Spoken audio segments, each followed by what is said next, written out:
Political science का एक काफ़ी ज़रूरी कॉन्सेप्ट है इक्वालिटी। इसका मतलब हम सब जानते हैं, मगर इसी से मिलता जुलता एक शब्द है इक्विटी। इक्विटी का मतलब होता है इक्वालिटी को अचीव करना।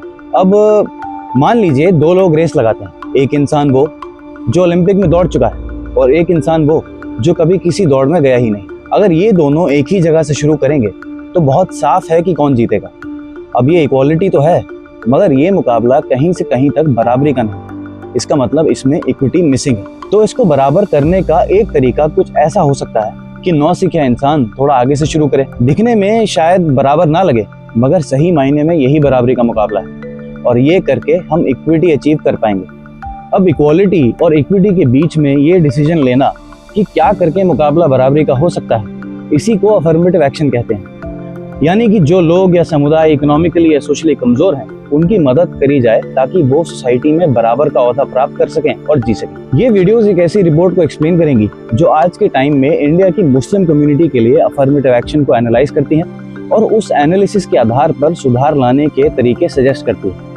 अब शुरुआत अगर इस रिपोर्ट को कहानी समझकर करें तो ये शुरू होती है 2006 में, जब मिनिस्ट्री ऑफ माइनॉरिटी अफेयर्स बनी। उसी दौरान एक रिपोर्ट आई, सच्चर कमीशन रिपोर्ट। इस रिपोर्ट ने ऑफिशियल डेटा के आधार पर मुस्लिम्स के एजुकेशनल और इकोनॉमिक स्टेटस को समझा और प्रेजेंट किया। साथ ही साथ रंगनाथ मिश्रा कमेटी ने एग्जामिन किया कि कैसे माइनॉरिटीज को कैटेगराइज किया जा सकता है और कैसे उनकी सिचुएशंस को सुधारा जाए। इन दोनों ने काफी स्ट्रांगली ये बात रखी कि मुस्लिम्स को मार्जिनलाइज्ड कम्युनिटी मानना चाहिए और सिचुएशन को इम्प्रूव करना चाहिए।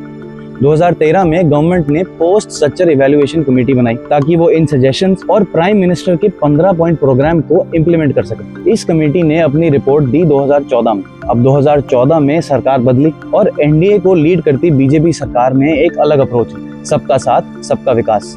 For development our motto has been सबका साथ सबका विकास, जिसमें कि सारी माइनॉरिटी कम्युनिटीज को एक साथ क्लब करके देखा गया, मुस्लिम्स को भी। जब ये हुआ तो मिनिस्ट्री ऑफ माइनॉरिटी अफेयर्स के प्रोग्राम और ओवरऑल पॉलिसी फ्रेमवर्क में बदलाव आए, मगर इन बदलावों पर ज्यादा ध्यान नहीं दिया गया। खास करके कैसे ये बदलाव मुस्लिम कम्युनिटी की सोशियो इकोनॉमिक बैकवर्डनेस को ठीक से हाईलाइट नहीं कर पाते, खासकर इसलिए कि नए पॉलिसी फ्रेमवर्क मुस्लिम एम्पावरमेंट को एक एक्सक्लूसिव कंसर्न नहीं समझते। ये रिपोर्ट इन्हीं पॉलिसीज और करंट कंडीशंस के आधार पर इस मार्जिनलाइजेशन को एनालाइज करती है और इस एनालिसिस के बेसिस पर हालातों में सुधार लाने के नए रास्ते बताती है।